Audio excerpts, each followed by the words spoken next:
అందరూ నమస్కారం.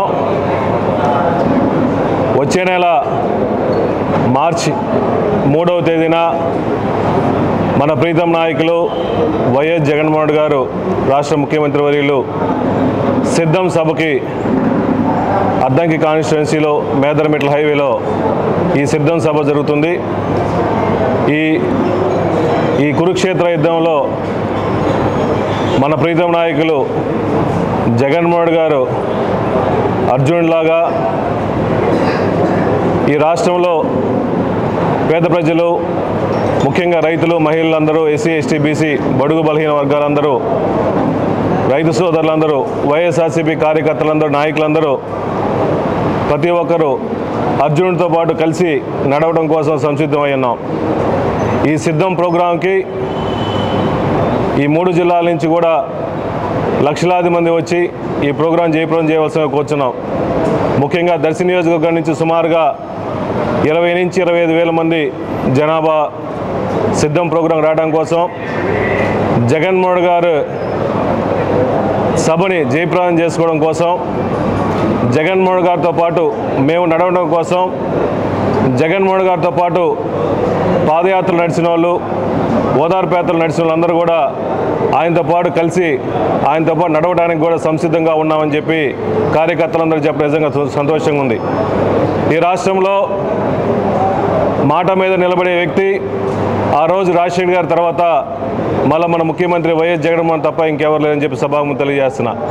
గతంలో ఎంతోమంది ముఖ్యమంత్రులు వచ్చారు, పోయారు, కానీ మాట మీద నిలబడే వ్యక్తి, ఒక మాట ఇస్తే శిలాశాసనంగా నిలబడే వ్యక్తి ఇప్పుడు పేద ప్రజల్లో ప్రతి ఒక్కరి గుండెల్లో ఈరోజు రాజశేఖర్ గారి కుటుంబం పదిలంగా ఉంది. ప్రతి గుండెల్లో వైఎస్ఆర్ కుటుంబం ఎందుకు ఉందంటే ఆ కుటుంబం ఎప్పుడు మాట మీద నిలబడతారు కాబట్టి అందరూ రాష్ట్ర ప్రజలు మొత్తం నమ్ముతున్నారు. ముఖ్యంగా పాదయాత్ర ఇచ్చిన హామీలన్నీ 99% అమలుపరుస్తూ మళ్ళా ఎలక్షన్లో ఆ హామీలతో పాటు కొత్త హామీలు ఇచ్చుకుంటూ పేద ప్రజలందరినీ సొంత కుటుంబంలా భావించి అటు కార్యకర్తలని, రైతులని, మహిళలందరినీ, ముఖ్యంగా ఎస్సీ, ఎస్టీ, బీసీ, బడుగు బలహీన వర్గాలందరినీ, మైనార్టీలందరినీ కూడా కలుపుకునే భావంతో మాకిచ్చిన జగన్మోహన్ గారు ఇచ్చిన 5 సంవత్సరాల టైంలో కరోనా వచ్చినప్పుడు కూడా, ఎన్ని ఇబ్బందులు పడినా కూడా, ఆర్థిక ఇబ్బందులు పడినప్పుడు కూడా, ఎన్ని కష్టాలు వచ్చినా కూడా ఎక్కడ ఏ స్కీమ్ ఆపలేదు. కానీ చంద్రబాబు నాయుడు గారి పరిపాలన అంతకుముందు సుమారుగా 600 పైచీలకు హామీలు ఇచ్చి ఎలక్షన్ల తర్వాత ఓట్లు వేయించుకొని సీట్లు సంపాదించిన తర్వాత పూర్తిగా పేద ప్రజలందరూ తొంగలో దొక్కిన చంద్రబాబు నాయుడు ఒక పక్క, మళ్ళా జగన్మోహన్ గారిని ఎదుర్కొనే ధైర్యం లేకుండా ఈ రాష్ట్రంలో చంద్రబాబు నాయుడు గారు సుమారుగా 3 సార్లు సీఎం అయ్యి 14 సంవత్సరాలు సీఎంగా ఉండి మాట్లాడితే నాకు 50 సంవత్సరాల ఇండస్ట్రీ ఉందని చెప్పి చెప్పుకునే చంద్రబాబు నాయుడు గారు జగన్మోహన్ గారిని ఎదుర్కొనే ధైర్యం లేక ఆయనతో పాటు ఇంకా 3 పార్టీలతో కలుపుకుంటూ అటు బీజేపీ కానీ, పవన్ కళ్యాణ్ కానీ, చంద్రబాబును కలిసి జగన్మోహన్ గారిని ఎదిరించడం కోసం ఉన్నారు. ఈ రాష్ట్రంలో జగన్మోహన్ గారు విశ్వసనీయ నాయకుడు కాబట్టి, అన్ని పథకాలని పేదవాళ్ళు అందుతున్నాయి కాబట్టి ఈ రాష్ట్రంలో పేద ప్రజలందరూ కానీ, కార్యకర్తలందరూ కూడా జగన్మోహన్ గారు నడుస్తున్నారు. ఒకటే ప్రామాణికం, మాట మీద నిలబడే వ్యక్తి ఎవరు, మాట తప్పే వ్యక్తి ఎవరు? ఈ రాష్ట్రంలో చంద్రబాబు నాయుడు గారిని నమ్మే పరిస్థితి లేదు. ఈరోజు చంద్రబాబు నాయుడు గారు నేను ఇచ్చిన అంతకుముందు హామీలు కానీ నేను నిలబెట్టుకున్నాను, దాని మీద ఓట్లేసే పరిస్థితి లేదు.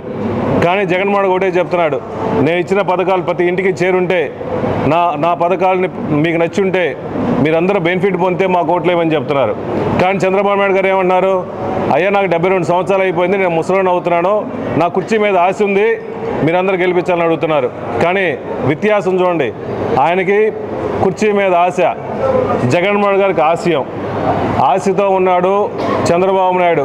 ఓన్లీ వాళ్ళ కార్యకర్తల కోసం, వాళ్ళ జోబులు నింపుకోవడం కోసం, వాళ్ళ కుర్చీ కోసం తిరుగుతున్నాడు తప్ప ఈ రాష్ట్రంలో పేద ప్రజల కోసం, వాళ్ళ సంక్షేమం కోసం పెట్టిందే వైఎస్ఆర్సీపీ ప్రభుత్వం, వైఎస్ఆర్సీపీ జెండా. ఈ జెండా ఒక ఆశయంతో నడుస్తుంది. ఈ ఆశయం కోసం ప్రతి ఒక్కరు నడుంగలుగుతున్నారు. ఆ రోజు రాజశేఖర తదనంతరం ఈ రాష్ట్రంలో ఎంతోమంది ఇబ్బందులు పడుతున్నప్పుడు వైఎస్ఆర్ కాంగ్రెస్ పార్టీ పెట్టి నానా ఆశయాల్ని కొనసాగించడం కోసం జగన్మోహన్ గారు ఈ పార్టీ పెట్టారు. ఒక ఆశయంతో పెట్టిన పార్టీ ఇది.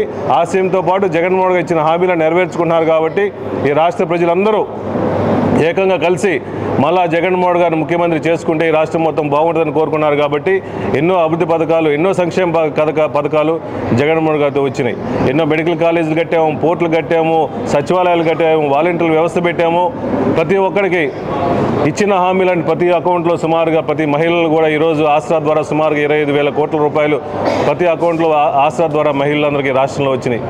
గతంలో ఏ ప్రభుత్వం చేయని విధంగా సుమారుగా 30 లక్షల పై చిలుకులు ఇచ్చి ఒకేసారి ఏ ముఖ్యమంత్రి దేశంలో కూడా ఏ ముఖ్యమంత్రి చేయలేదు. 30 లక్షల పై చిలుకు ఇల్లు ఒకే స్థలాలు ఇచ్చి ఆ స్థలాలకి ఇల్లు కట్టిస్తూ సుమారుగా 10 లక్షల పై చిలుకు వరకు ఇల్లు కట్టిస్తూ వాటికి మంచినీరు వస్తు కానీ సైడ్ డ్రైన్లు, లైట్లు అన్నీ ఏర్పాటు చేసి వాళ్ళందరినీ జాగ్రత్తగా చూసుకున్నారంటే ఈ రాష్ట్రంలో జగన్మోహన్ గారి పాలన ఎలా ఉందో మీరు అందరూ అర్థం చేసుకోండి.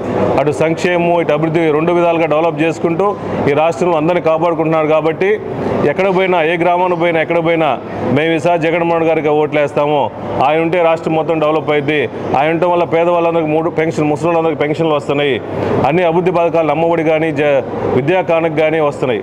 ముఖ్యంగా ఎలక్షన్ల ముందు హామీలు ఇచ్చి నెరవేర్చుకుంటూ పేదవాళ్ళు, రైతుల్లో కానీ ఓసీల్లో కూడా పేదవాళ్ళు ఉన్నారని చెప్పేసి ఈబీసీ నేస్తం ఏర్పాటు చేసి కాపు నేస్తం కూడా ఈరోజు రాష్ట్రంలో సుమారుగా కాపు సోదరులు సోదరీమణులందరికీ, మా సోదరీమణులందరికీ ఇబ్బందులు పడకుండా వాళ్ళందరికీ కాపు నేస్తం అని చెప్పేసి ఈ రాష్ట్రంలో గత ముఖ్యమంత్రి ఎవరు చేయని విధంగా ఎంతోమంది వచ్చారు, హామీలు ఇచ్చారు.